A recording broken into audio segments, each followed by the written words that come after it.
बिहार महागठबंधन में पशुपति पारस की एंट्री मुश्किल दिख रही है।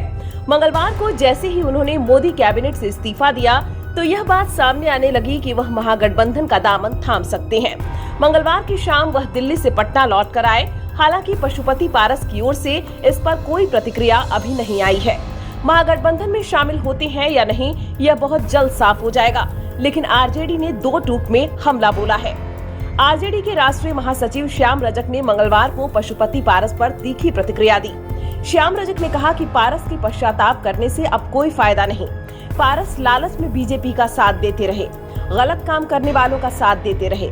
श्याम रजक ने कहा कि बीजेपी देश तोड़ने, संविधान खत्म करने का काम करती रही और पारस भारतीय जनता पार्टी का साथ देते रहे।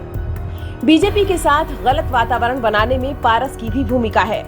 कल तक बीजेपी पारस को अच्छी लग रही थी और आज तमाचा पड़ा तो पारस को हम लोग याद आ रहे हैं। उधर बिहार महागठबंधन में भी ऐसा लग रहा है कि सीटों का बंटवारा हो गया है।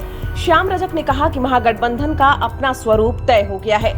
सीट बंटवारे का ऐलान 20 मार्च को हो सकता है।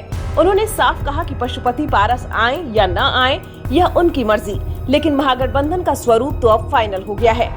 बता दें कि दिल्ली में मंगलवार को इस्तीफे के ऐलान के बाद पशुपति पारस ने आरजेडी से बातचीत पर खुलकर कुछ भी नहीं कहा। उन्होंने कहा कि जितना बोलना था उतना बोल दिया है। भविष्य की राजनीति हम अपनी पार्टी के वरिष्ठ कार्यकर्ताओं से बैठकर तय करेंगे। लोकसभा चुनाव 2024 की घोषणा हो गई है और पशुपति कुमार पारस ने मोदी कैबिनेट से इस्तीफा दे दिया है, मतलब एनडीए से भी नाता तोड़ लिया है। और कुल मिलाकर कह सकते हैं कि पशुपति कुमार पारस ने अब बीजेपी का साथ भी छोड़ दिया है। ये नहीं भूलना चाहिए कि पशुपति कुमार पारस बीजेपी के साथ होने की बदौलत ही केंद्रीय मंत्री बन पाए थे और इस मुगालते में भी उनको नहीं रहना चाहिए कि बीजेपी ने उनकी किसी राजनीतिक ताकत की वजह से साथ दिया था और उनको लोक जनशक्ति पार्टी के संसदीय दल का नेता बनाया जाना भी वक्त की नजाकत और जरूरत थी। वो तो तात्कालिक राजनीतिक परिस्थितियों का फायदा उठाने में सफल रहे।